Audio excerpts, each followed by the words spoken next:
settled? How does it feel to be in the U.S.? It's so weird. Like I was like so young, just like watching everyone on YouTube, like watching you, just like how everyone got together and like body pound the UK and stuff. Now like you're just sitting in my living room with no shoes on. With no shoes on. You're just like sleeping in the other room, like Lex Fitness. This is weird. Did you envision when I was sitting in your living room that looking over to our left there would be a massive dildo stuck to a mirror in the living room?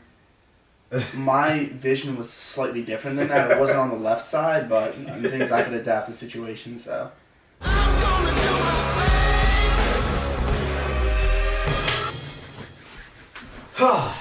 Take two. So for those of you who are watching the video, probably see take one because we got it. So we're back with another podcast as promised. This is episode 3 of currently semi-named podcast. It's only episode 3. You don't have to. Episode 3, so we can add names. I think what we're going to do is we're going to change the entirety of the podcast overall name to CREWCast, as suggested by one of my followers. So fair play to you, sir. And then we'll keep different subject matters. So this is going to still be the fit life because obviously we've got David here. For those who don't know, if for any other chance that you don't know who David is by now, you are basically are you the youngest of the crew? What, in Gymshark? Yeah, the youngest member of the crew. Yeah, I think you are. Something like that, probably. Yeah. Or at least one of the youngest. He's an Instagram phenom.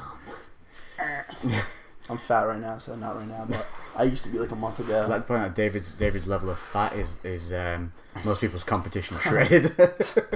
bro science competition shredded. Bro science. Just like we were watching Joe Rogan's podcast, and apparently Ben Affleck was 7.9% body fat for Batman vs Superman, which is just nonsense. Yeah, absolute no. People's obscurity on body fat is just retarded. Like I don't know where they get their information from, but saying he was like 7. People don't understand. Like on stage, there's this misconception everyone's 3% body fat. Yeah, you're dead at 3% pretty body much. Fat. You're, what's the bare minimum to live? Like 2? I think if you stay at that for more than like a day or two, you're in hospital, aren't you? Like, yeah. I think it's 3%ish. Like if you look at super shredded guys, they're like 5. Yeah. And they're like crazy, like Nunez. Yeah, Alberto Nunez. Yeah. If you don't know who that is, just Google Google search. Alberto Nunez, and that guy gets crazy shredded. And he did a full bioscan. It was like he was 5 or 6% body fat. Yeah. And he's like diced. The leanest I've ever been was like before I even started lifting whatsoever. I was realistically probably around maybe like 7-8%. Like I was like, I'll never be that lean again. Like before I lifted, I had no muscle, no fat, nothing, just pure skin and bones. How much does it piss you off? You know when you get that like super shredded for the first time, knowing that to get back to that is gonna be twice as fucking hard. It's always easiest the first time. Yeah, definitely. The body just reacts so quick to every change, and then it's like. Yeah, it's just harder after that. Every time that just gets a bit sticky. Yeah, I feel like a lot of people, they'll, like you just said, like one of the first times you try to get shredded, it's hands down the easiest, and then you'll get there using like whatever method it takes, and then after that it gets harder and harder to get there, and just people become obsessed with that, and just kind of damages your body. I'm pretty sure. Can't you get like metabolic damage from actually? Yeah, if you stay in a deficit for too long, what it does is lowers your metabolism over time. So your basic caloric requirement becomes lower because your body just compensates. So what people don't realize is if you like eat 1,000 calories a day and you're seriously under eating, like you should maybe be on 2, your body will go after a certain amount of time. Okay, fuck it, and then it reduces everything down to 1,000 calorie intake. So then when they start eating properly again, they rebound, get fat. Yeah, that's why they reverse diet after shows. You gotta reverse diet, man. 1, it controls your fat gain. 2, best time for a natty to grow is that reverse stage. Really? That's hands down the best time to grow. Why is that? Because when you're bringing everything's firing back up again. So you're bringing your calories up nice and slow. You're bringing the metabolism up. Everything's starting to fire. You're gonna feel better in the gym. Work rate tends to go up again. So you get that stimulus of that kind of pullback that you had during the diet. Lifts get heavier. Everything starts to max out. Hormone levels kind of come crashing back up, then before they level back out again. So yeah, I definitely feel like that's true because I would go through periods of that. It would be unintentional where, let's say, I would get really sick or really sloppy with my like diet, and I just wouldn't really eat anything for the longest time. I get really lean, really shriveled up, kind of really don't even bother going to the gym because I know I'm so weak. And then when I finally get my shit together and I go back to the gym, I notice that I just make like an abrupt spurt of like progress. Because I definitely feel like if you're, that's definitely the case. Well, yeah, when I go back into training from like either not eating a lot or anything, I just make a big jolt of progress. Yeah, and I feel like a good portion of it's like psychological too. Yeah, because you feel well. No problem as well. You eat better. You're gonna sleep better. You're gonna recover better. It all goes hand in hand, doesn't it? Yeah. And I mean, we were discussing this ourselves, how we're both bad at getting to bed on time, dude. Yeah, I mean, I'm pretty sure like I did like a little bit of research behind that. It's like genetics like definitely play a role because there's like some people that are just it's like written in their DNA to be like night owls, and some people are like early birds or early worms or whatever it's called. And I'm pretty sure the reason that. I don't really read stuff. I should start reading, but I saw it in a YouTube video, and I think the explanation for that was that back in the day, like long time ago, certain people like in tribes or whatever had to stay awake during the night to like watch out for like possible like invaders, intruders, and like keep the people safe, and they just like had to do that to survive, and that gene kind of got passed on, and that's kind of pretty sure the explanation behind why some people are night owls. Like for me, like I get all my creativity, I feel the best like at night, and it's just regardless of how sleep I am, whatever, it's so easy for me to just stay up late. And I have other friends that are like really similar in personalities, but they just go to bed super early, wake up very early naturally. It's just them. 100% me. Same as me. It's always the same. Tough to wake up. Yeah. Forever to get sleep. And the thing is, what sucks is that if you're like a hardcore night owl, like all activities involving the world and just the rest of the people like all happen like early in the morning, like 9 to 5, like that whole time. And just if you're a severe night owl and you could do it, and if you have a job that allows you to do it, you're just kind of like that's the problem. Yourself. We have the job that allows us to dictate our own hours, and that sets. No, it says it here. Look, April 2017, we were published here on this. Genetic researchers in the United States and Turkey have identified a mutation of one of the core genes regulating the human body's I don't know how you say that. Circadian rhythms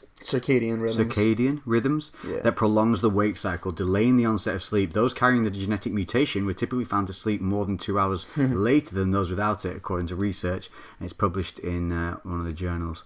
Carriers of the mutations have longer days than the planet gives them, so they're essentially playing catch up for their entire lives. Oh shit! Really great. So we can never escape it.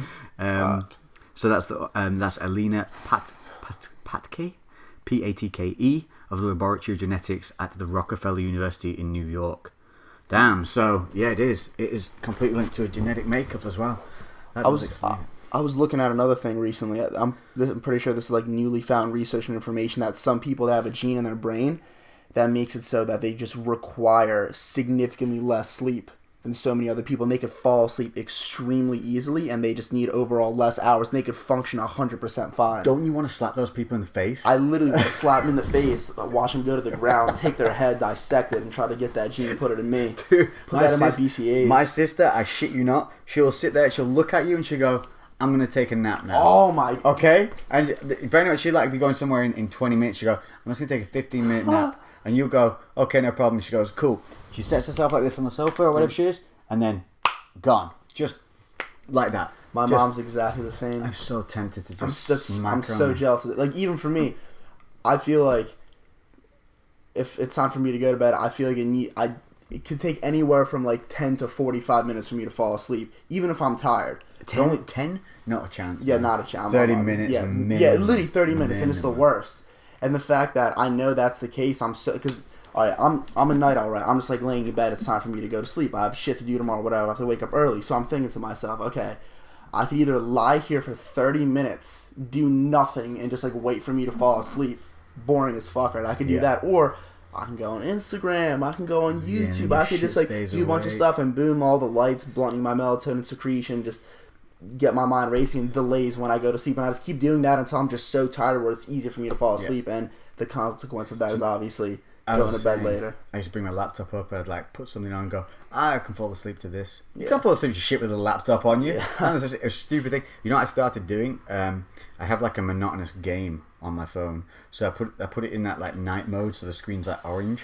Yeah. And then I have this like Lainey keeps saying to me that it's basically Candy Crush, but in a different form, and I'm refusing to freaking acknowledge it. I'm like, it's not fucking Candy Crush, man. It's, I don't know, some cake, something or other. I don't know. It's basically match the cubes to a cube, and it explodes a line. And you just, but it's so simplistic that I start nodding off like I'm reading if I play that. And plus, it has limited lives, so that also means I can't play it forever. So it has that end point and boundary. That's all I've been trying to do, but it still suck. I still suck. Like, I mean, the thing you were telling me the other day is like actually reading. Just to go to bed, like an actual paper. Like the thing is, my big reading phase was, I think, like I was like in 4th or 5th grade. I was reading a bunch of books, like the Goosebumps books. Have you ever heard of those? Yeah, dude, I had a thing for those. I read them all the time, and I remember it's so easy to fall asleep reading, but it has to be like on like some type of Kindle that doesn't like illuminate you gotta light. not have that glare. What they say is it's that glare that fucks up. It makes your body think it's still daylight. Yeah, so we're fucking ourselves up even more with that. Dude, I would do anything to be a morning worm or just whatever, morning owl, whatever, anything. I woke up once and was awake. You know when you like most people must have this thing where they wake up and they're like, yes, it's a new day. I wake up and I'm like, that sun is painful. Like, you know, I've got one head under the pillow, one eye open. I like ease one eye open, give that a bit of a time, and I switch eyes for a little bit just to bring the other one in before opening both together. Well, that one time I woke up. I remember I was like 14, 15, and the alarm went off, and it was that song, Wake Up, It's a Beautiful Morning. And I just went, whoo, out of bed, and I was like on top of the world. Don't know why.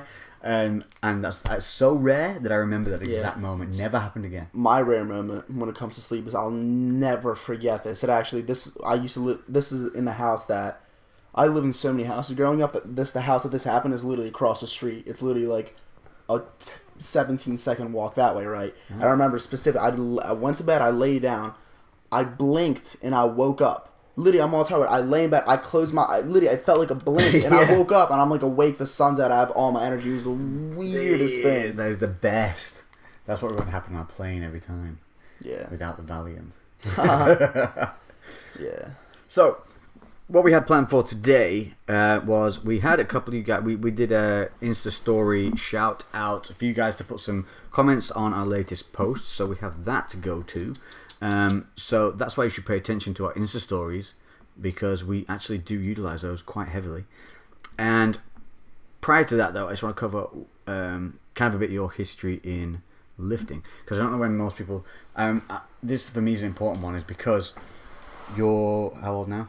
19. 19 now, still. So people are thinking you're this young buck who's just coming genetically gifted freak. But what people don't understand is, when did you start training? When I was 13, 14. There you go. You see what I mean? 6 years under your belt already. This is what people don't understand, that time factor. No matter when it is, everybody you see who looks good has that time behind them. People don't understand this shit. So, what got you started, and then so let's get you from what started to current day. So, in a condensed manner. For me, and I don't know like how this goes in like the UK, for example. When I was like in middle school, which is like all the way from like first from like 5th to 8th grade or whatever, right? That's when the oldest grade in middle school is like 8th grade, and like the oldest you could really be at that age is like 12 or 13. Oh, okay, so that's like primary school for us, because we go up to, I think, 11 in primary school, and then flip to secondary school at 12. Yeah, but the point is, like, around that time, that's where, like, boys are just starting to hit puberty.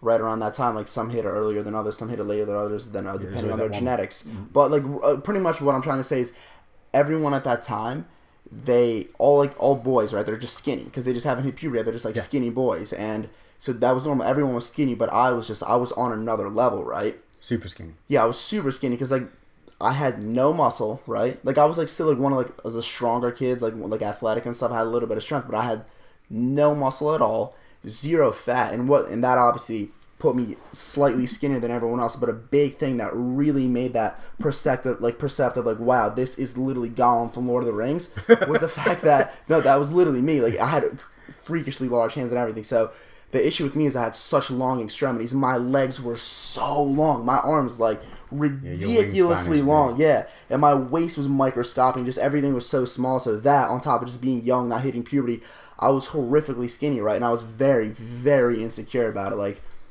It's crazy. I haven't thought about it in a while, but I remember like it would just always be on my mind. Like anytime I would walk in a room, I would just feel like everyone's looking at me, everyone's judging me, everyone's thinking about that conscious. No, yeah, like really bad.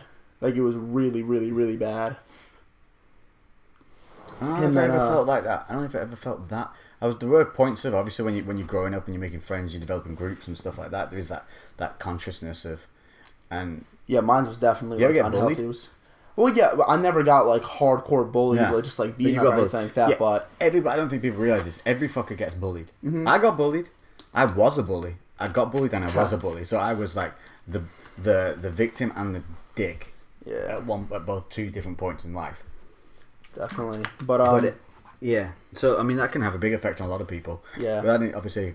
But for me, because like, it was literally my biggest insecurity. So when people make comments about it, maybe not. The comments could be made with no intent of bullying whatsoever. It could be just a slight comment. But since that's such a big insecurity of mine, that's literally like just like a knife in me, and I was like, oh, it made me feel so bad. And like if somebody says something in the wrong context, like you know what I'm talking about because you're skinny, and then you're like, yeah, like when people, cheers, thanks, man. When Yeah, you're just like symbolically known as like the skinny Skinny kid, and like people just refer to it like not even with no malicious intent at all. It's just like, oh fuck you, that's me. It's that, yeah.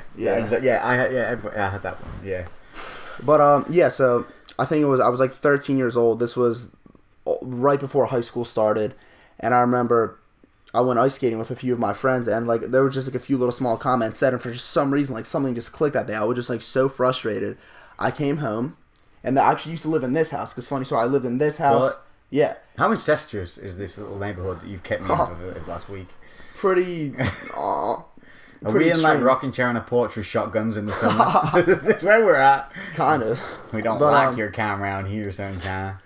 No, but I think it was from pretty much in 8th grade. I lived in this house, and I moved to another house somewhere over there before I lived in this house. But I live in this house now. Again, it was literally in that room, Chris's room, like the one with the bunny in it. Yeah. I remember I came home. I just went on YouTube. I typed in literally chest workout. Because, like, that's the first muscle that comes to mind, like, chest. Literally saw a bunch of Mike Chang videos, like, with towels and stuff. Fuck, no. That towel row. Oh, son of a bitch. So I pretty much, I just started doing, like, full body workouts, just, like, at home, like, using calisthenics. I had, like, a pull-up bar. Like, my mom found me, like, either 20 or 40-pound dumbbells that I would do some stuff there. And I did that for 6 months, and I'll never forget. Like, those were the most passionate months of like my life. Like I'd be doing my push-ups to absolute failure. I just remember it just felt so euphoric, like so nice and magical. Because I was so lean, I literally saw progress in weeks. Yeah. I would literally like a few days go by, look at me like, holy shit, like what is all this like? Because you're like feeling the muscles that weren't used before. Yeah, because literally any like a gram of muscle gain, like it's noticeable. Did you have those like, those shitty ass sand-filled dumbbells? No, Dude, I had those. They were gold. And they came in this big fat bar, and they had plastic clips on the end, which if you over twisted them would like kind of de-grip and untwist themselves. And I remember I used to just curl them relentlessly with press-ups. They're obviously and press-ups. Damn, that makes sense though, because like dumbbells, like compressed weights, are so expensive. Yeah. Oh, these were just literally they were plastic, and they had sand in each plate, and like a 5 plate was like this big and like that fat, like a 2 inches wide, and it's just this just curl them. Just religiously, and then press ups to death. I was the same age, probably about 12, 13. That's when I started doing it. Because I was heavily into sports, though. So were you heavily into sports or not? Yeah, actually, I played ice hockey. I played ice hockey at that stage. Yeah, at that stage, that was like right to, like my ending stage. Because I started playing ice hockey when I was in 2nd grade, and I stopped freshman year of high school. I was like really good at it. I was talented, but I never had like that distinct passion for it. Like people would always ask me, like, "Oh, like, are you going to be in the NHL? Like, do you want to play in the NHL when you grow up?" Which is like the national hockey. And I was like, not really. And when I used to do like magic tricks, have like, "Oh, are you going to be a magician?" So I was like, not really. But like as soon as I discovered, like as soon as I got my first pump, I was like, this is what I want to do. I don't know how it's going to be done, but like this is what I'm going to do for the rest of my life. This is the hobby. This is the thing that I'm most passionate and most obsessed with. Cool. And then I stopped hockey because like one, it was really, really expensive. It's like one of the most expensive sports possible. I would have to drive so far away all the time for like practices and games, and just I lost my passion, discovered a new passion. Although it was really difficult for everyone around me because everyone associated me as a hockey player, I kind of just cut it and then just went all out with the So then you started at home, or? Well, yeah. So like I said, I started at home. That was for about 4 months, and then I remember I was watching a bunch of Hodge Twins videos, like a bunch of just general informative videos. And I just got a gym membership. And here's the thing, like my first, let's say, year of training, this includes the calisthenics I did at home and like the weightlifting in the gym. I was so passionate, so determined. Like my level of like dedication was just unreal. But I was pretty much doing everything wrong, which is such a shame. Which is standard way, man. Did you go and train every body part just randomly? No. Okay. No? Here's my thing. The Hodgkin's instilled to me. I was horrified of overtraining. Oh, yeah? Yeah. I would train a muscle group once a week. I would train 3 days a week, Monday, Wednesday, Friday. Monday, I would do like chest, right? Literally 3 exercises for chest. I don't want to do any more. 3 sets. You're gonna get 3 exercises. Yeah, literally just like 3 sets of incline dumbbell, like 3 sets of flat bench, and that's it. Yeah. I literally thought if I do another set, I'm gonna get a bunch of cortisol. It's gonna like lose all my gains. Tuesday off, Wednesday legs, like 3 sets of squats, 3 sets of leg press, and then Friday just like back, and so that's you were it. squatting young. Oh yeah, I started. That's one of the most things people don't start young, I think. Yeah, squats. I didn't start deadlifting until like maybe like 1 or 2 years in, but yeah. But yeah, I mean, obviously I still made gains because like if you're a beginner, you could literally walk past the gym and eat like a protein shake and you'll just grow. Yeah, like, yeah. As long as you're going there and you hit it to some form of intensity, you're gonna make progress. Which is another thing people need to understand as well. Is like if you go into a gym at any stage and hit your workout at like 60% efficiency, like you will still develop. Yeah. But when you get to that sticking point where 60% is you're now missing that 40% to keep going, that's when people start trying fad shit and stupid diet stuff when really the error is in their training. So that's what people need to understand. You will grow with any stimulus, no matter how shitty, up to a certain point. But if it's just shit, you just won't keep progressing. So that's a good thing to keep in mind. So and another mistake that I made with my diet, right? I was a crazy bro when it came to this. I went from eating candy, a bunch of junk food, to literally the dad decided I started lifting. Literally no regrets, nothing. No soft drinks, only water, not an ounce of candy, the cleanest food, right? Literally boiled chicken, rice, broccoli, just all that stuff, right? So, yeah. I mean, that's obviously good, that's really healthy, but the flaw with that is that all those foods are not really calorically dense. They're very satiating, so you can have a high volume of that food, but not that much caloric value in there. Plus, with my not so great appetite, I would eat a bunch of food and I really couldn't put on weight, which is like the most important thing when it comes to building muscles, being in that caloric surplus. So that really, really screwed me. So after like about a year when I started transitioning more into like the scientific style training, I started realizing, oh shit, like it's not overtraining. Like I could train a muscle group more than once a week. So I went to like a full body program with heavy compound lifts like 3-4 days a week, and I started eating more calorically dense foods, and I just started growing like a lot. Yeah. So that was it. You changed the training, made that more significant, started eating. Yeah, just eating, big time. Chris is texting me. God damn, put that thing on silent. Put on do not disturb. But yeah, like you said, the more that's funny though. Sorry to cut you off, but I was the same. So when I started, literally when I hit the weights, I think I was. It was. Do you know what it was? It was in school. One of the teachers, like lifting, he was a biology teacher. He was 6'3". He had this beard, and he was called Dr. Pearson. So, and he had his pecs were like 220 plates. They were just. He was just this big, tall, freaking V-shaped bloke who was cool as shit. And a load of us wanted to try weight training, so he set it up for us on what we had to call the sports tumble, which is like meant you did something for like 4 weeks and then you flipped to a different sport. And then obviously outside of that, you had if you were playing for the team, first team, second team, and all that kind of stuff. Yeah. So on the tumble sports session of the week, we started going to the gym with him. He arranged for this gym for us to go to, and he showed us like basics of the gym. But I remember the moment that I went in, I started same as you. It wasn't YouTube though. I think it was more reading on magazines in the gym and stuff like that about. And then literally the next day, all I started eating was chicken, rice, and protein shakes. Yeah. They came in, like my mum immediately thought I was on steroids because I brought a powder into the house that was some kind of magic. And then, so she's questioning me about what this brown powder is I'm putting in water. It was just chocolate. It was 90 plus, the shittest chocolate, like protein thing you could get. And yeah, I was exactly the same. But that goes to show there's a certain mentality to us as the type of people that we are. Yeah. Because not many people literally the next day, like no questions, not knees in, just fucking bam. Yeah, it was literally done. Like, next, this is how we're doing it from now on. Yeah, I was the same. I feel like there's a type of when you're like very naive about like let's say like the knowledge on how to like really grow your physique and like all the stuff, right? Yeah, the science or whatever.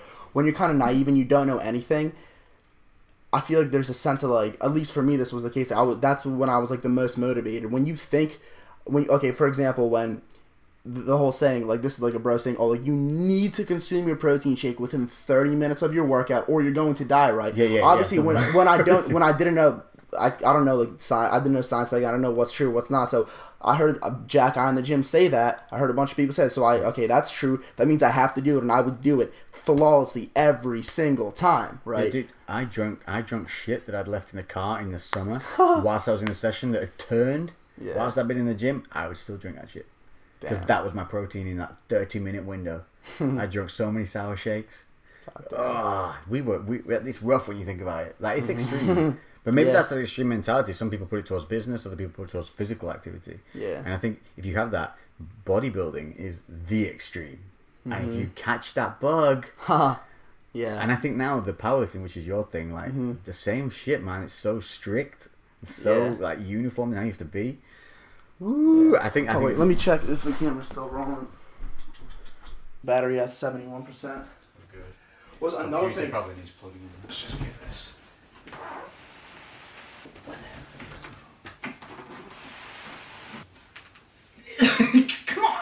Come on. There we go. There we go. Sorry. Oh fuck! It's unplugged. It's unplugged itself. Jeez, we're back. We're on. What? Did we just start talking? Okay, so you're in the gym, you're deadlifting, you're eating your chicken and rice and broccoli. You actually eat the broccoli. I don't believe you ate the broccoli. No, you didn't eat the freaking broccoli. And this is so you said you've done that for a couple of years. So we're now at like, what, 13, 14? I think like 14 and a half, 15 is when I started transitioning more into just being a rhinoceros, like a scientific, like, bulking, just eating caloric dense food. You bulking? Yeah, let's talk about. I mean, I was. Did you bulk? I mean, the thing is, I've been bulking since day one, right? I would get lean, but like here and there, but it wasn't like because of an intentional cut. The only intentional cut that I went on was like recent. That shit lasted 3 days. Like I couldn't have it.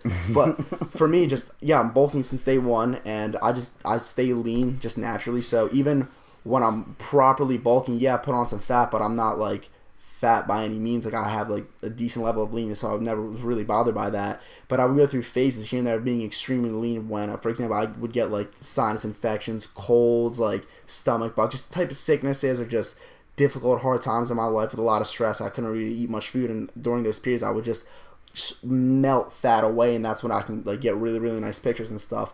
And people will think that, oh, like I'm lean like that all the time, or I went on some type of cut, when in reality, no, like I just got accidental shreds. Yeah, accidental shreds. Yeah, we get those whenever we're traveling now as well. Yeah, you always like. Oh yeah. If you're doing the expert, well, we don't do them anymore now because thank God we've done that run. But we used to, like, if you knew you were doing kind of like LA, Germany, and then Body Power.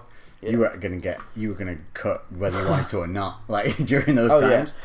And I think that's the same, like when you're running through those first child things, you have those phases where, you're really in it and you're on it, and then summer holidays come, and you go places, do things, and you're obviously highly active, especially when you're a kid. You're out and running around, and then as people get older, like they stop doing that shit and then wonder why they can't lose the weight the same. It's simply your activities fucking come down. Man, I'll never forget, like, for example, when we did the London UK World Tour, that was honestly, like... The pop-up? No, the World Tour. Oh, when we went to the Dublin, London, and... by Big Ben, weren't we, for London? Yeah. Yeah, but just, like, that whole trip in general, we took a bunch of flights in place. I was on 3 hours of sleep, and due to that, like, my hormones were just crashed. I had no appetite. I wouldn't eat any food. Like, I was... Yeah, we all look horrible for that. Yeah, like that's if I'm able to go on a very large, like maybe Gymshark event or trip or whatever, and keep my like powerlifting training right, because like powerlifting, the way that I train now, like I'm in the gym for quite a long time because I need like a lot of time to swing my sets or whatever. When I'm like traveling and stuff, like I don't have time to do any of that. If I manage to hit my powerlifting stuff, eat all my food while traveling, I'm officially, like, I've accomplished my goal. Like, I'm a sorted human being. I'm an organized, successful person. Because that's, like, probably the most difficult thing for me to do. Eaten. You know how hard you are to make fucking eat, though? We will sit and stare at you and tell you to eat. I've seen you do this. I've seen you have the food on the fork. And I'm going, David, you put that in your mouth now. I'm going to. Do it. No, just put it in your mouth now. Don't put your phone down. Yeah. Put your phone down. Okay. And you put your phone down. Yeah, I still managed to finesse my way. You bring it up to your mouth, and then you go, I'll tell you what it is, and then you put that, and you will go on a 5-minute rant, and the food goes back in the bowl, and then you cyclically do that, and you never. I swear, when you have a bowl of pasta, this shit gets bigger whilst you're trying to eat it. It gets bigger. Jesus. No, but it's so funny how some people will hear that and just not understand how, because they could just eat an unlimited amount of food. All they think about is food, and then there's like the complete opposite, like me, and just can't relate. Like either way, it's just weird. So you hate food, really? I mean, you don't mind the taste of it, but it's just not a big part of your life. Like, for example, like after our workout today, we went to Denny's to get some pancakes. I had no appetite at all, right? But I knew I just had to eat these pancakes, so I just, in a very sociopathic, unemotional way, just like was putting the food in my mouth and just swallowing it like it's a job, just like getting my fuel points in, like fuel points. That is how you see food. But to be fair, I used to not be able to eat after training. My hunger was, you just have to train yourself to just it not be a hunger thing and more a habit thing that you eat after the gym, like, because it's essential to start replenishing in that recovery, get that recovery going. Definitely makes a difference. Yeah. But I mean, you can come back and you can just have like a shake and a bowl of cereal is better than doing nothing. Yeah. So if you have that issue, definitely. What are you clicking? Is that your finger? Oh, it's your nails. It's my nail. Oh, I just didn't make that sound. Also, you know how we were just like talking about just beginning training and stuff, and just the noob gains and all that's like another thing I feel like is semi worth talking about is like perception, right? So before you even lifted, or maybe like in your first month or even year of lifting, you would look at certain physiques and you'd be like, holy shit, this is literally a Greek god. This is the most ideal physique you could ever imagine. Like, I just don't understand how someone can look this way, right? Then as years go by, for example, for me, like since I'm like still kind of new, like every year I get like a perception upgrade, and I look back at these different physiques and these different pictures and these different people, and I'm just like, wow, like I used to think they were so much more like impressive or more bigger, leaner, Jack. Like, oh really? Yeah, back when I was. Who's that? You mean people, real life people, or people in magazine? I mean, okay, for example. You see, because we looked at Sean Ray yesterday, and we were still both like, someone like Sean Ray, or like a huge IBB pro bodybuilder. Obviously, they're equally as impressive. But so you mean someone like? Okay, here's a good example, like Jeff Side, for example. When I was 13, 14 years old, and I discovered Jeff Side, I would watch all his videos, like I was infatuated. I'd be like, holy shit, this is insane. And now, for example, if I look back when he was like 17, 18, 19 years old, I could still appreciate and respect like how impressive he looked, but now I have more of a keen eye. I could see how certain muscle groups weren't as large or weren't as developed as I thought they were, but it's all disguised because he has like such a perfect bone structure and insertions, everything flows nicely, and just how basically just back then I thought he was a lot bigger than he really was. Like, not taking anything away from him, it's just things like that. It's just true, because I have the same with like people I watched in movies. Yeah. In my head, that's a perfect example. They looked fucked. Yes. You growing up watching them as a kid, they were just this phenomenal beast, and you watch it, you look at them now, you're like, oh damn, he just had some chest. The movie example is pretty much exactly what I want to show. Like, like before you lift, you'll watch like, I don't know, Brad Pitt and Shore, just like any movie with like a character who just takes off a shirt, he has abs, so you literally think, okay, this looks absolutely like perfect. Then once you develop a little smudge of this body dysmorphia, you become a narcissistic bodybuilder or whatever, you look back at that as like, bro, do you even lift? Like, you're fat. Like, get a new bone structure. That's you jacked. Like, come on, bro. Yeah, that was a big one for me looking back at things. But then there was, we talked about idols and stuff before, like being the film and things. I think they are good, but I think we're lacking in some decent idols at the moment because everything's so extreme now. Like, who's your idol for bodybuilding now? You got these grotesque bubble guts plodding around the stage. There's no idol there.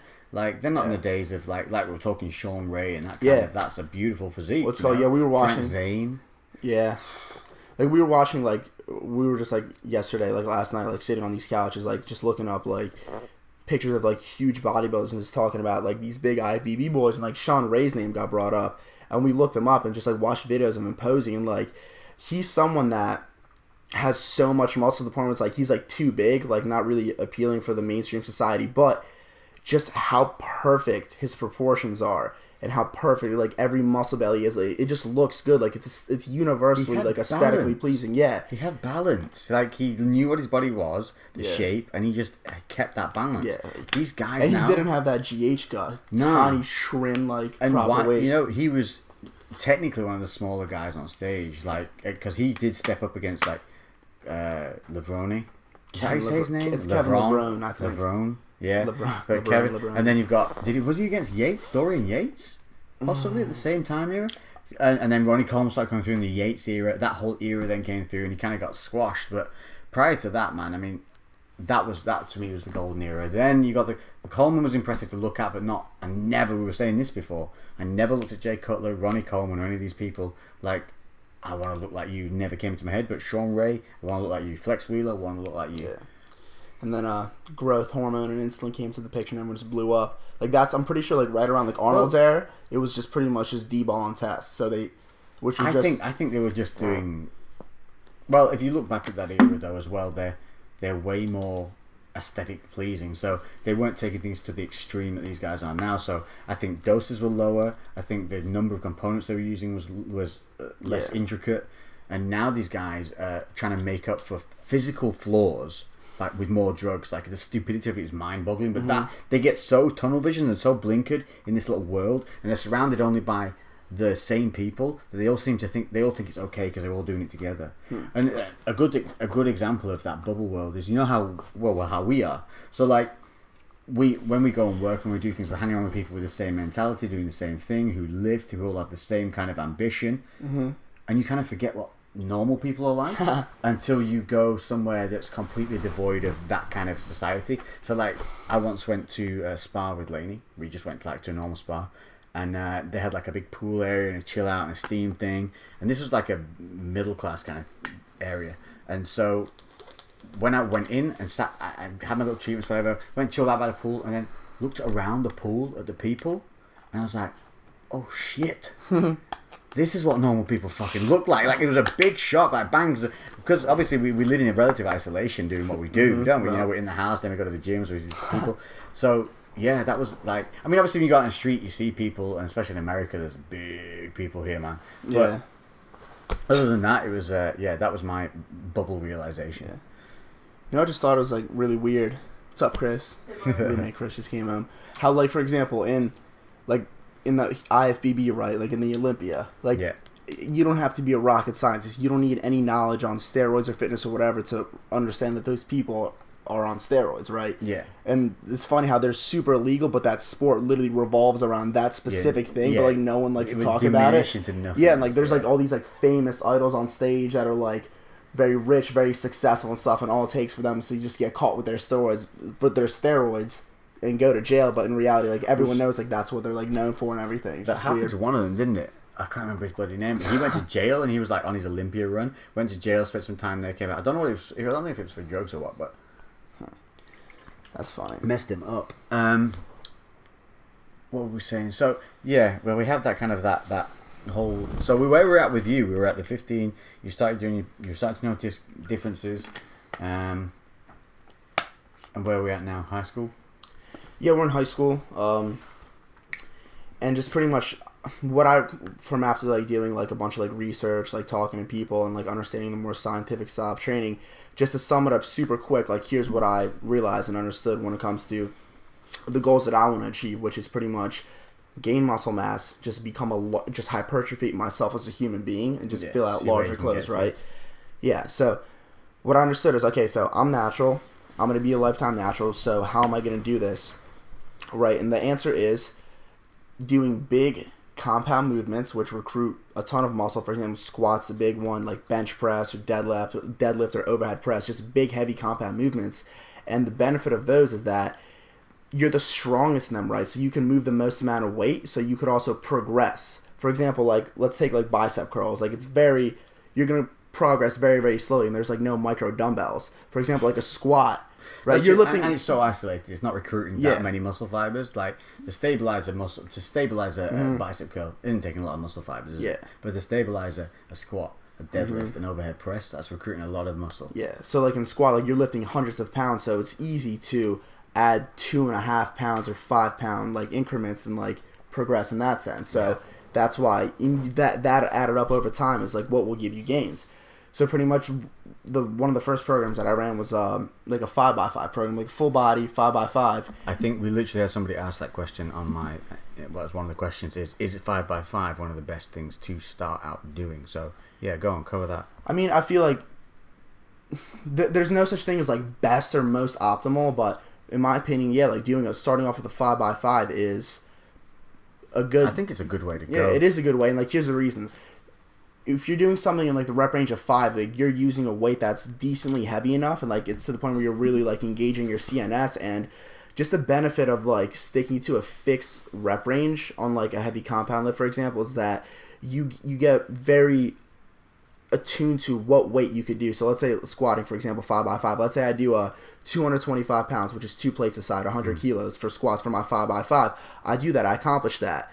Then I add another 2.5, and I keep going up and up and up. And since I'm doing the same rep range every single day, I know how my body feels. I could literally unrack one plate on the squat rack and just already assess how strong I'm going to be that day. Yeah. And you have a specific goal to strive for, just increasing weight, and sticking to the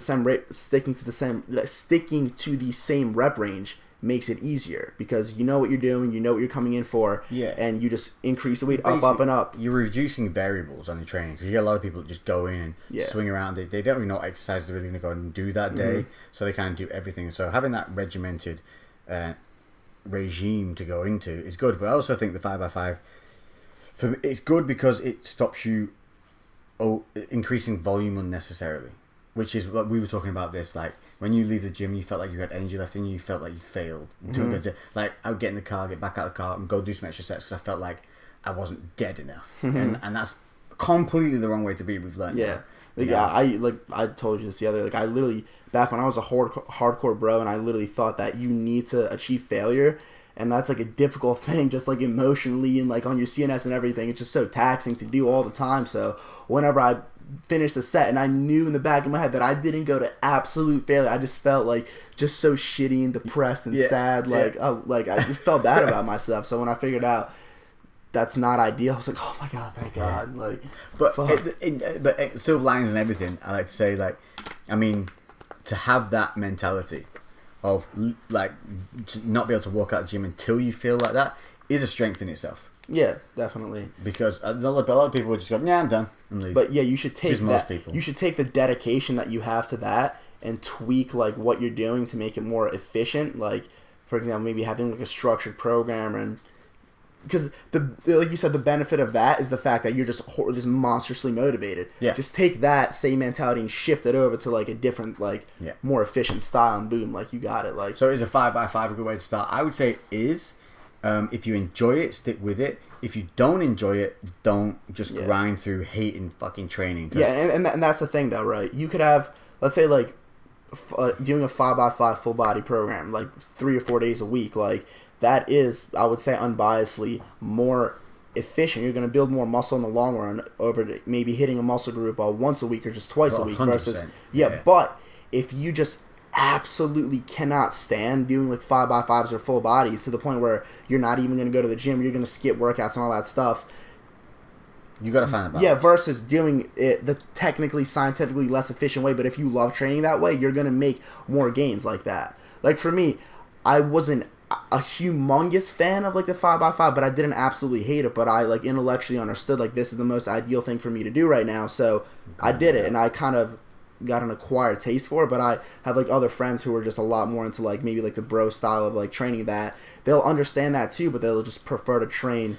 their own way, and they're gonna make gains because like that's what they enjoy doing, so they're gonna do it. And like we said before, the 60%, like 60% will still get you the gains up to a certain point. That is what one body part a week training will do to you. So to say that it doesn't work is nonsense, because it will work.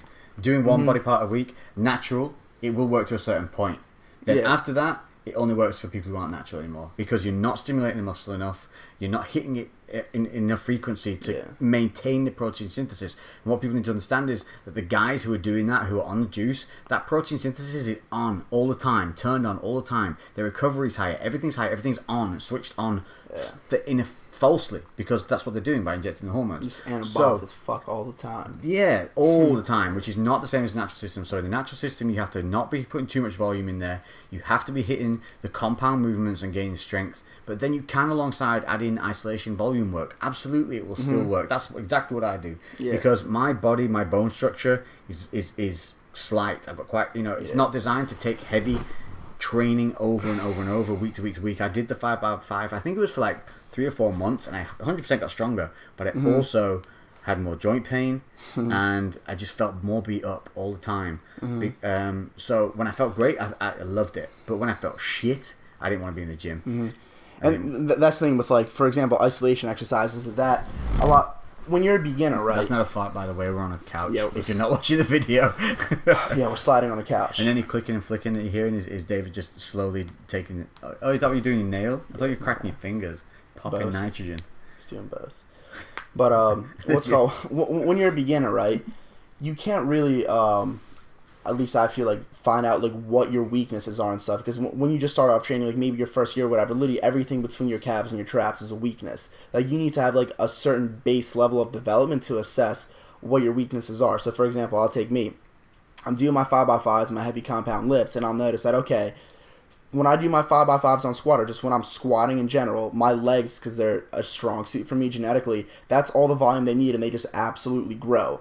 But let's say my chest, for example, I'm doing the 5x5, I'm lifting heavy compound weights, but it's disproportionately smaller than the rest of my body, how I want it to look. So in that case, just slap on more volume to it, slap on more accessories, just the bodybuilding and stuff, like the flies, just the high reps, the supersets, and all so that. Take those extra accessory movements and put them more towards the desired part of the body. Yeah, so like a lot of people like to really overcomplicate training to like sell products and all this stuff, but in reality, it's just super simple. You just progressive overload, heavy compound lifts. You have certain muscle groups that are lagging. Just show more love. Yeah, show more attention. It's very true. Very, very true. Yeah. And it's also as well as that. That understanding your weaknesses. I think a lot of people's limitations is they look in a mirror and they're looking for their best bits all the time. And they can train their best bits too. And that's all they'll hit. Yeah, so they know they're good at these things, so that's what they'll go to. That's their go-to body part, and that's what they'll stick with. And then they ignore the weaknesses, and that causes imbalances, and then it leads to basically a flawed physique. So actual strength is to realize your weaknesses, focus on them, and bring them up. Yeah. Well, just for me, when I started, hated training back. Like, all it used to do was hurt my forearms. It just used to burn my biceps. I never used to feel it in my back. Oh, you gotta stop clicking. Gotcha. I'm gonna fuck people off. We were supposed to hook you up to some kind of electronic device before. We did have a plan to hook David up to some kind of taser feature. So that we start could, saying like a bunch of times, like. He's a fidgeter and a stutterer. So you hate training back. So I hated training back because it used to just fuck with all my extremities and I never used to feel in my back. Now what's one of my best features is my back. Yeah. You know, so it's just you gotta just stick through things. And plus, remember another thing. Well, we've got some handy hints going today. Here's another handy hint. Remember, your body can only feel one pain at once. So if you start doing something like, say, back, and your forearms clinically burn out all the time, like, and you just get depressed because you think you get the David's clinical depression mode going on. It's just because that is the first thing to kick in. You will feel the forearms and you won't be able to feel your back getting hit. But I guarantee you, when you wake up in the morning, try and flex your back. You will have hit it if you stuck through the workout. Some of the best back DOMs I ever had was when I got so mad at my forearms cramping and burning out that I just used to go ham. I'd get back on, do extra 2-3 sets because I felt like the 2 or 3 that I'd done were not worthy.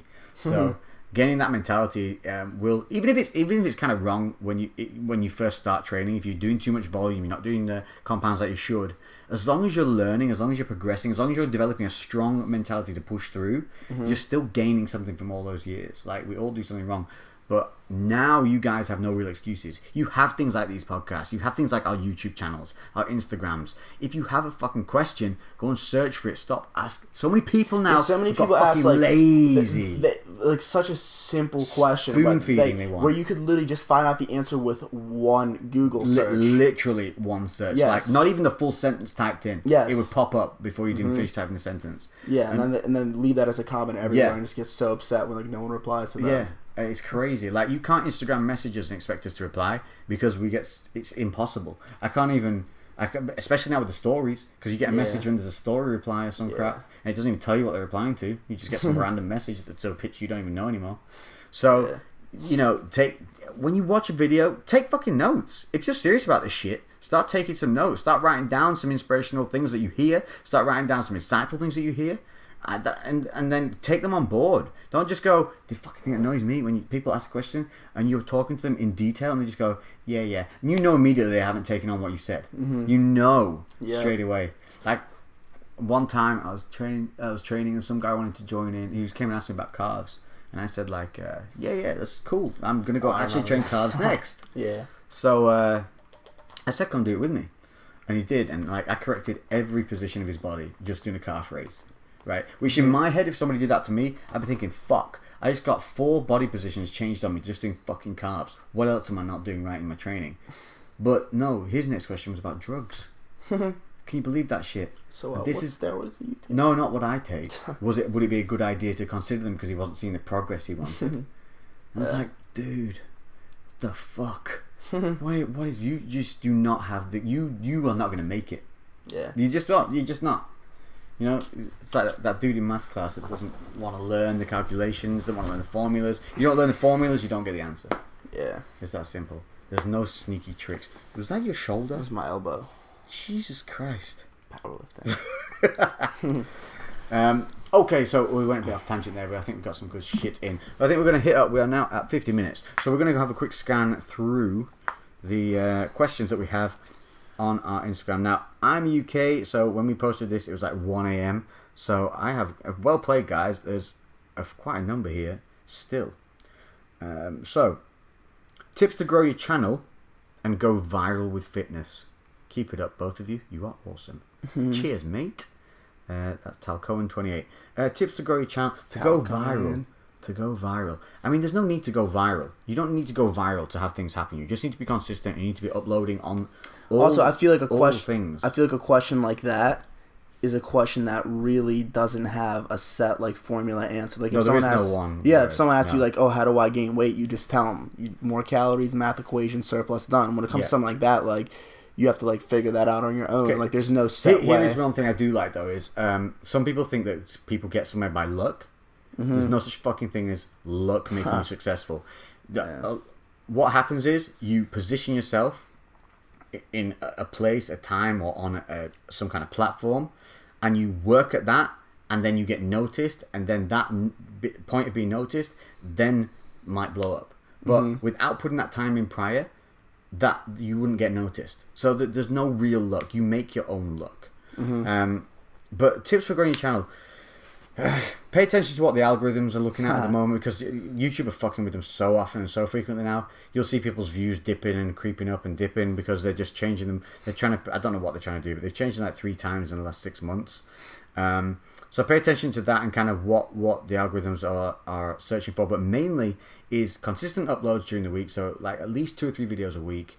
If you are just starting out new, don't start with 30-40 minute videos. Start with sub 5-minute videos of information that's quick, that's punchy, and to the point.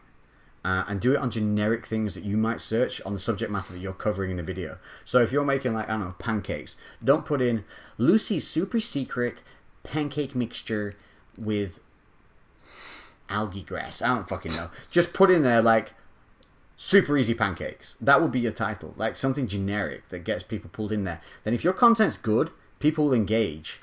And that goes across all social medias. If your content's good, people will engage. You just have to stick with it. And everything is slow. Everything is slow. Yeah. So don't be put off by the fact that it doesn't go viral. Don't worry about going viral. Just worry about being consistent and informative and interesting. And let your personality shine through. And also, let's brutally honest, some people just aren't made for fucking YouTube and stuff. Because there's no pop to them. Like, there's no pop on camera or on screen or to the way their personality is set up. Yeah. Sometimes you just have to accept that maybe that's not your avenue, and maybe if you want to be involved still in some way on social media, maybe look at different avenues like blogging and more written word kind of things. I feel like you have to have a good sense of self-awareness. Really important. Yeah, and you have to not really give a fuck as well too much. Like, you have to really have a bit of a no care attitude. Like, because you got to be walking through the street filming yourself like some fucking weirdo. I still get insecure doing that. I still get like, oh shit. Yeah, it's still a little bit like, I don't mind it when I'm back home because I know my places. Yeah. But if I'm here in America, like, I feel a little bit weird taking a camera through the mall. Well, because one, I don't know the rules, and you have guns here. We have guns here. And two, I'm kind of out of my comfort zone in the fact that I'm in a different country and different places, and so don't be put off by it, but also just understand you do have to have a kind of I don't give a shit attitude at certain points. Let's go check. I'm gonna pause and start the camera. Just do a random pick, like scroll and stop. All right. Sumo versus conventional, like real quick. I'm gonna answer. That's deadlifts for people who don't know. Yeah. Well, one of the main differences in sumo and conventional is the position, the angle of your torso. So, for example, conventional, you're a lot more bent forward in the beginning of the lift, so that's like a lot more just erector involvement and engagement. And sumo, you're obviously a lot more upright. It's a little bit more glute dominant, and I would say that there's less range of movement on the sumo too. Yeah, there's a small range of motion. Like the main purpose for sumo is, in my opinion, is the fact that you could, for most people, you could move more poundage that way. So that's why it's really popular in powerlifting and stuff. But I'd say if you don't really care about that, or you're just utilizing the deadlift to just build overall strength and size, I would recommend just sticking to conventional because it's a longer range of motion, a bigger range of contraction. And yeah, like for me personally, like I do sumo just because I'm really good at it. Like I have really, really good leverages for lifting a lot of weight on sumo because I have very long arms. I have really flexible hip adductors that I like stretch that over the years, and I could just lift a lot of weight. But due to my amazing setup on that, I have such a small range of motion, so I'm not really engaging that much muscles. I'm not engaging the muscles that I want. So that's why recently I really switched to conventional, and I just really, really want to bring that up because like we were talking about earlier, your weakness is it's really easy for me to just stick to sumo, just come in there and lift a lot of weight and like satisfy my ego. But I stop back and I'm like, okay, my conventional is a mad because there's almost like a 200-pound difference in my 1 rep max between my sumo and conventional. That's considerable.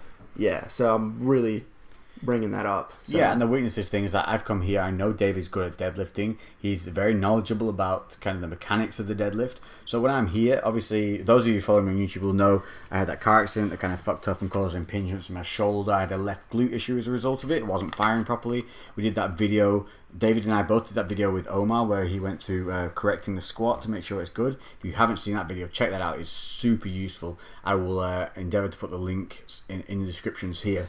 But so while I've been here, I spent one day and had David look at my deadlift. I did 10 sets of that motherfucker, and I feel good like going home now to start putting those in way more consistently because I just feel more confident in the motion. I've been told by you and I've been told by Lovato now ways to do it, and I feel like I'm kind of getting there. But it's taking you also got spoiled with the Texas deadlift bar. I'm gonna miss that bar. If you guys have not used a Texas deadlift bar, it's now this is when you realize you're a gym nerd. It's like I genuinely got excited about that bar. That went up clean. I was like, dude, this is nice. And at that moment, I thought, oh, we're kind of sad. for those of you who don't know, like what a Texas deadlift bar is, the difference between a Texas deadlift bar and a generic gym bar is that the Texas deadlift bar is longer, right? So, for example, for sumo, you could have a wider stance, aka decreasing the distance between the lockout point and the floor. And two, the most important variable is the bar is just very, very flexible. Even with like 1 or 2 plates aside, you could feel it flex. So, in a way, when you increase the weight, like it's kind of counterintuitive, but like it's actually easier because the more weight you put on, the more of a bend it has. So let's say you have 600 pounds on a regular bar and 600 pounds on a Texas deadlift bar. For a regular stiff bar, you need to exert enough force to lift all 600 pounds at once, which requires a lot of muscle, a lot of force. For the Texas deadlift bar, because it's so bendy with 600 pounds, this shit turns into like a rainbow. So you could literally gradually pull 1, 2, 3, 4 plates off the floor, and that just makes it so much easier. To chains on the bench press.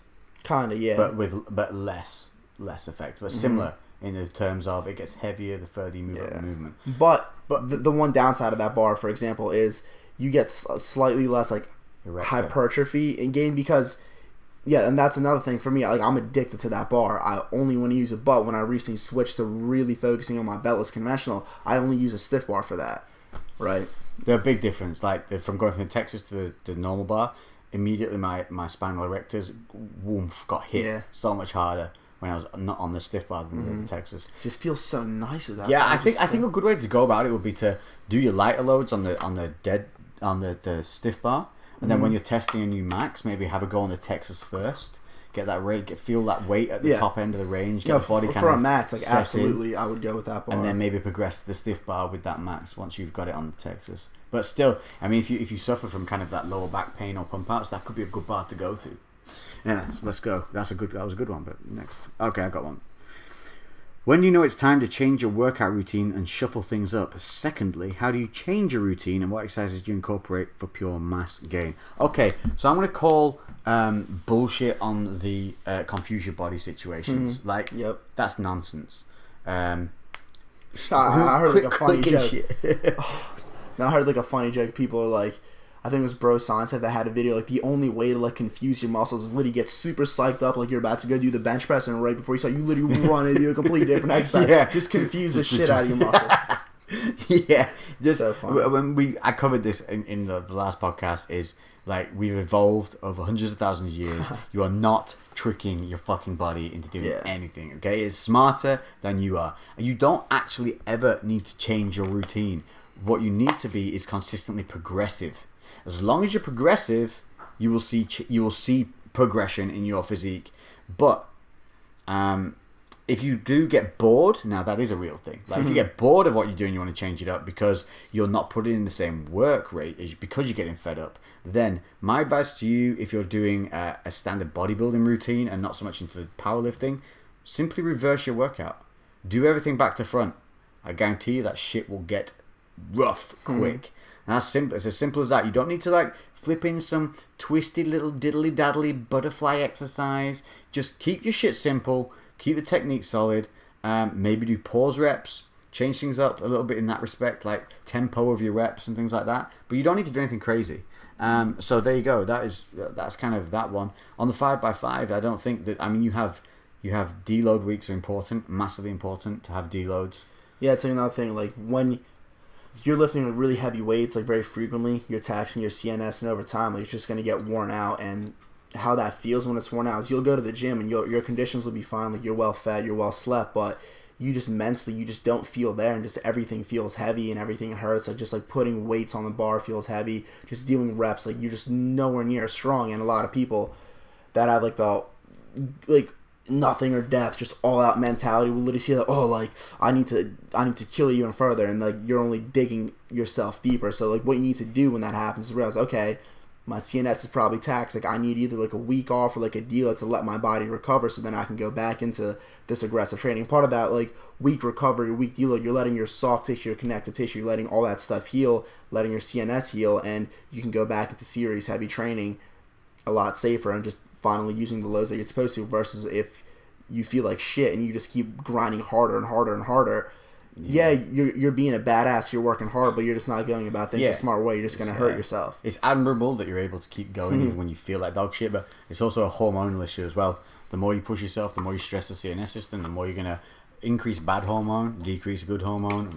And so very important to make sure you get your rest. If you're like me and don't like to sit and do nothing and get a little bit cranky if you take time off the gym, it's a good time to go and like get back to playing a bit of basketball or football or whatever it is that you've been missing out on because you've been that focused on the gym. Go do some of the recreational activities that still are going to be athletically challenging but in a different dimension. Really, really great thing to do on that is kind of like maybe if you haven't done your boxing for a bit, is to start concentrating just on boxing workouts, circuits, bodyweight work. Like I said, go play football, tennis, whatever it is, just try something different that's not as demanding on the body in terms of that kind of in the same way the muscles have been used before, so they're able to recover, but you're still active. Yeah. Real quick, I just want to answer. Can I just do this one because it's hilarious?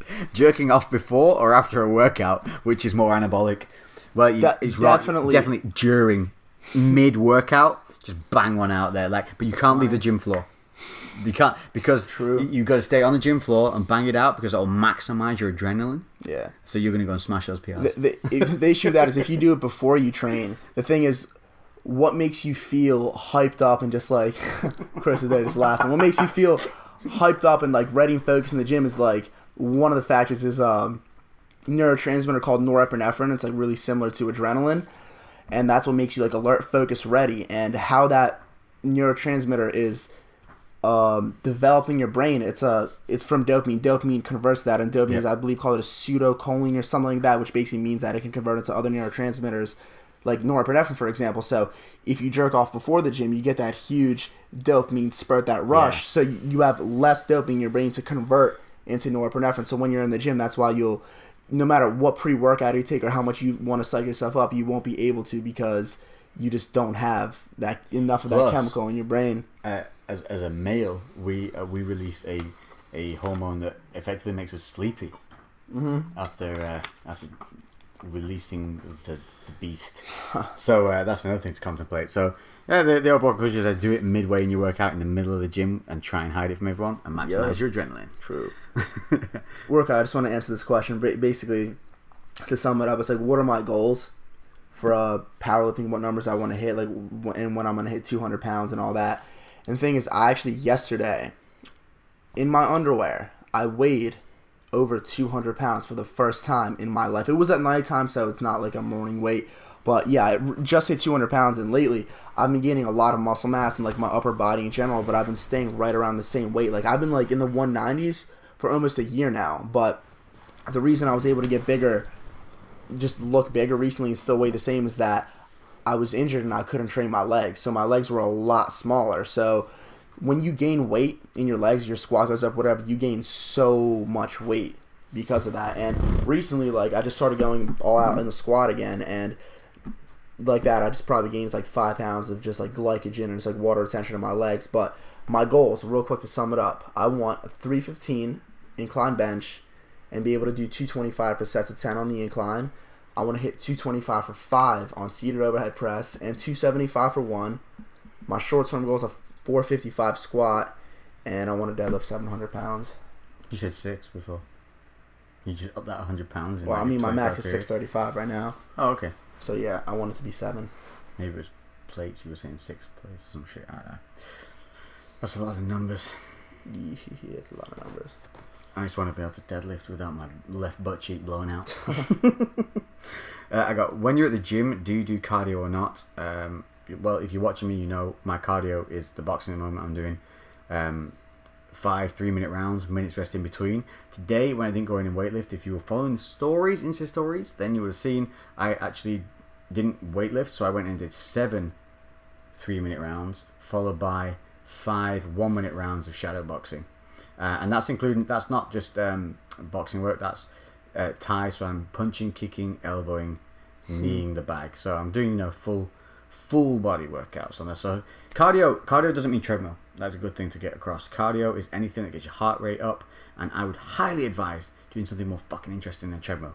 Go do something that, like swimming, or some kind of sport that is also going to make the muscles move through ranges of motion. You're actually going to get benefit from that. You will develop better muscle from doing that, plus burn the calories. So that's my advice: is be a healthier person. Stay the hell off of treadmills. Boring. Staring at a goddamn wall. There's a world outside, people. What editing software? Unless they're watching our videos while they're on the treadmill, then it's okay. No, yeah. If you're watching our videos on a treadmill, that's cool. Or listening to this podcast on a treadmill, then we show you love. But if you're just on there with no music and you're hating life, get off it and go do something you like. Literally, physics and thermodynamics change if you're watching our videos on the treadmill. You instantly burn twice as much more fat. Yeah, because we're making you laugh. So we're releasing that dopamine. We're getting that shit popping. A quick one here is, what editing software do we use? It's Final Cut and Lightroom for pictures. That's as deep as I go. We use LUTs over the top of our footage that you see to give it like a nice color grade, and that's pretty much what all we do. You got another one? Where you got? Let's see. We are at an hour and 10 on this pod so far, so I'd say we got like 10 more minutes. So let's blast through that. I'm just gonna read some shit here. When you guys were younger, what made you stay motivated? So we covered that. So kind of like looking at people that you look up to in terms of like movie stars or people in the sports that you're interested in. I think as well, being involved in teams was a massive thing for me. And not only that, like the level of mental learning that you go through in your routine, that it's not all about fucking you, it's about the goal, and that gives you a really good kind of mindset towards then when you go out on your own to do your own things. And also, like, I just feel like just playing a sport when you're younger is just really, really important for your development, because like for example, I know like when practices, like coaches like are assholes, they will push you to the absolute limit, and like you have no other option. You have to do it, and that just like really teaches you like a lot of like work ethic, and just really gets you used to just brutally difficult like situations. So like, because when if you're younger, you should as well, like doing sports when you're young, it improves everything, like your lung capacity, your ability to recover, just your athleticism in general, reduce risk of injury, all these things, because you're active all the time, moving through ranges of motion. And I keep saying it, but because we're starting to live in a sedentary society now, so the more you can involve yourself in physical activity, the better. It doesn't have to be weightlifting at all. It can be anything that just challenges you. Get involved with that 100%. That will keep you motivated, because I get unmotivated if I sit inside too long, because I get kind of like a stuffy head is the way to describe it. It's just because of lack of stimulus. The moment I get outside, get in the car, I'm fine. But if I sit inside and contemplate going to the gym, inside in that little bubble I've been in all day, I'm not going. But the moment I step outside, smell fresh air, get in the car, get moving, go somewhere, then I'm good. So my day would break your day up from the monotony, go do something to just kind of snap your mind back into place, because a lot of you'll zone out and you don't even realize that you're zoned out, just from the monotony of your day to day. So that will help. Try new things. Is sleep really that important for teens in general, for just general growth and lifting? Like teens, sleep, you get away with it more in your teens. I mean, you can get away with it more, but like sleep is very important. Just for general mental function. Yeah, like brain activity levels, everything, your ability motivation to concentrate, levels, everything. Like that's like when you grow, like when you sleep. Yeah, you grow. That's when hormones are released. Like pretty much the majority of your tests and like growth hormone secretions when you're actually sleeping, and just sleep's like super important. I had many shitty nights of like being the night owl. Even as a kid, like sometimes I'd be like 2 a.m. We had to be up at 8. So only getting 5-6 hours sleep some nights. Like for me, like my whole like senior year of high school, like I really just made such minimal progress, and like a large reason for that is that my sleep was just terrible. Like I would go to sleep super late, and I lived like really far away at that time, so I had to wake up super early, and I just like that just killed me, drained me. Just wake up, no motivation, don't want to eat any food, just want to sleep through just all my classes, just come home, just feel terrible. Like it was so difficult to like grow and progress because I wasn't sleeping. Oh, that's a good one to put in there. Don't go home if you're feeling tired. Go straight to the freaking gym, straight to your activity, whatever it is you've chosen. Because if you go home to that place of comfort, that place of like zoning out, guarantee it's going to be 10 times harder to get your ass wherever it is you're aiming to go to. True. You are the worst on a podcast at the moment for noise. You are, because you're thinking it's video so people can see what you're doing, but when it's on there, all they're going to hear is flat farting noises. It's going to be funny when we play this shit. I forgot this is just going to be a separate. This is just going to be for people listening on iTunes now. They just got a whole kind of my apologies bodily function noises going. No, this is a good one. Look, it's a guy here at 19 years old. How do you get over the anxiety of a big MMA gym? He's trained in SBG in Dublin for 2 months and had panic attacks before every session. What can I do to try and get over this? So obviously he's saying it's for an MMA gym, but same goes for people trying to go into a normal gym or maybe a new team at sports and things like that. Well, first thing to say is fuck, everyone gets like that. Like nobody's not nervous walking through a new door, or nobody's not nervous going into some kind of combat sport. Those nerves are good. They keep you alert. They actually make your muscles fire quicker. So it's kind of good that you have those nerves, but to not let them overwhelm you. Okay, well, I'll start with my side of it because of the MMA. Any good MMA gym that you walk into, everybody there is a team member. Nobody's there to fuck you up, and if they are, they should be pulled aside pretty rapidly, so you shouldn't have that fear. People are there to teach and learn. I tell you, there's nothing more satisfying than seeing teammates progress alongside you. You should be put with people of your own capability in that kind of scenario anyway. So you're all learning together. It's not an individual sport when you're in that kind of surroundings. So, and plus the respect that goes alongside martial arts is huge. Like the importance of respecting one another in the dojos, in the gyms is huge. So you shouldn't you shouldn't get the nerves of thinking that anybody's going to try and hurt you or do anything bad, because that shouldn't happen at all. It shouldn't be a fear, especially at that size of gym. For going to a gym, I guess that was kind of nerve-wracking. Yeah, I mean, especially like when I first started out, I would go to the gym.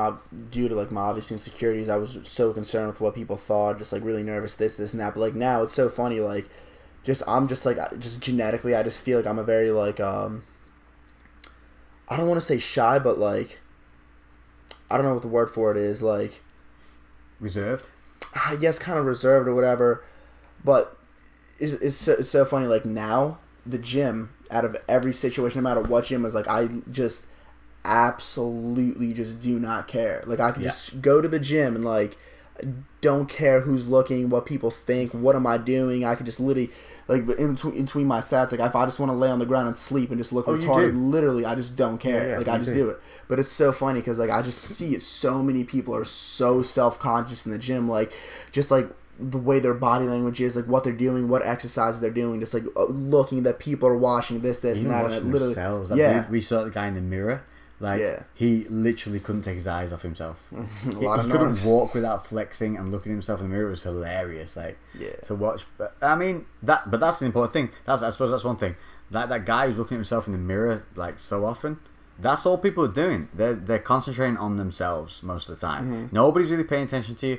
If nobody's got that time to focus on somebody else if they're doing the work in the gym. Here's what we have to put it as. You think that everyone's eyes are on you, or like everyone's kind of thinking the same thing. Yeah. So I mean, listen, when you're training and working out hard, do you really have time to be giving a fuck about other people around you?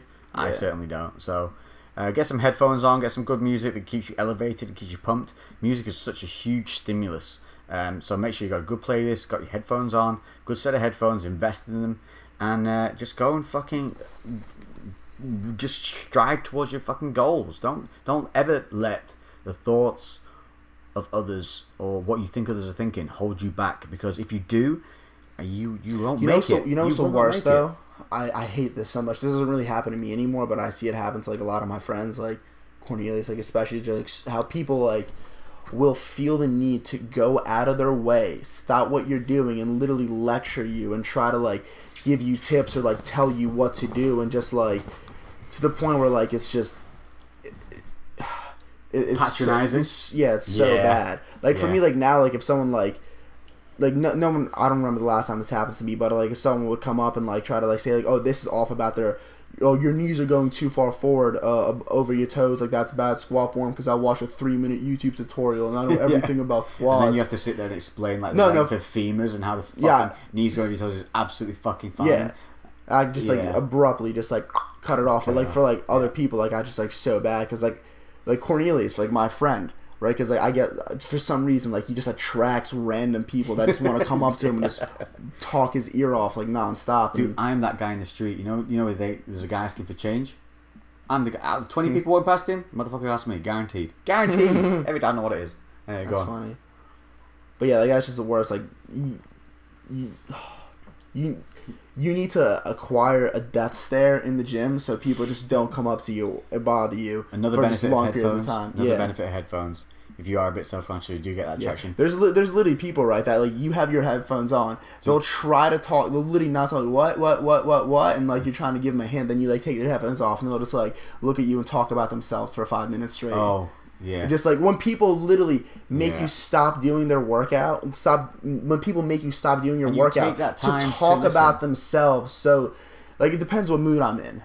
It really depends on what mood I'm in. Yeah, but even when you're in a really good mood, there's those certain people that are so self-involved that they're not asking you, they just start telling you stories about themselves. Yeah. Like, I didn't start this conversation. You came up to me, I assumed you had a question or something like, this is no relevance to me whatsoever. And you're now actually eating into my time. And to be, like, that's inconsiderate. Yeah, that's just inconsiderate. That's like selfish. Yeah, but like for me, like with my personality, I still like sometimes I feel guilty if I just kind of be like, listen, motherfucker, I have to go do my set. But listen, we will never ever not answer someone's question. Yeah, but there has to be a fucking question. Yeah, exactly. Right. Exactly. Like that's why I use that as an issue. Like I have a horrific problem with people making me stop what I'm doing to exclusively in detail talk about themselves for 10 minutes straight. I have a serious problem with that. Don't do that. I often just let people, like, if you come up and talk to, is I'll just make them aware that they have like a 30-second time frame because I'm resting in between whatever I'm doing. But I'll happily use my rest time to talk to them and then re-talk to them in the next 30 seconds. Yeah. That's fine. Absolutely fine. But yeah, be aware, actually, just generally be aware that you're not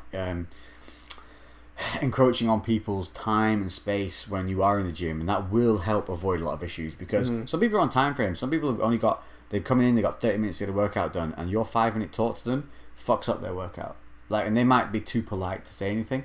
Yeah, that's but me. It leaves a bad impression on you if you've done that to someone else because you've been inconsiderate, not looking at them and their issues of why they're in there and how long they've got to be in there. So that is just consideration for others is always a great thing to have in mind.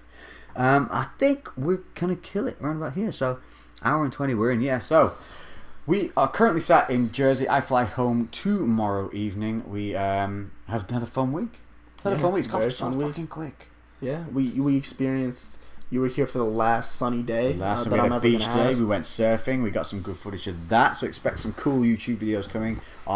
We did a couple of training sessions. We did one feature video. It's been trained. We're going to film another one tomorrow between the both of us.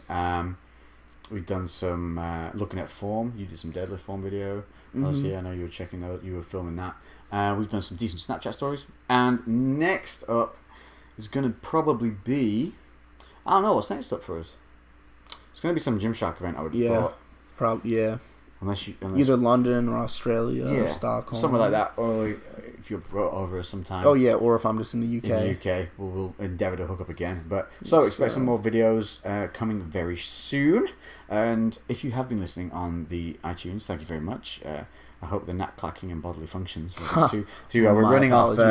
We're testing a microphone here, which is the what is this? The blue Snowball. The blue Snowball. Yeah. They're decent microphones, but different to the one I used before. So we'll see how that fares out. I'll try and make the sound as good as can be. If any of you have any hints to help us with sound, that's always useful because we're new to this. And I think, as always, you'll find links in the description for everything we've talked about on here. David's channels, his Instagram, and we will cut it there. So thank you very much. All right. It was an absolute pleasure. That was good. You were good. I enjoyed this podcast a lot. You just spouted that information. Fountain of knowledge. So, and hopefully it's giving you guys a bit of more perspective on David as well, so you can stop assuming that he's jumped over to the dark side every time he picks up an arm curl freaking piece of equipment. Oh, that arm blaster. That arm blaster that does it. Yeah. So just before you make assumptions about anything, do your research.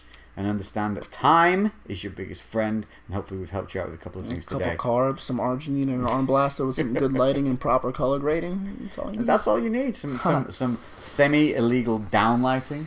You need a good downlighting partner. That's all you need in the gym. Somebody who helps hunt out that down party.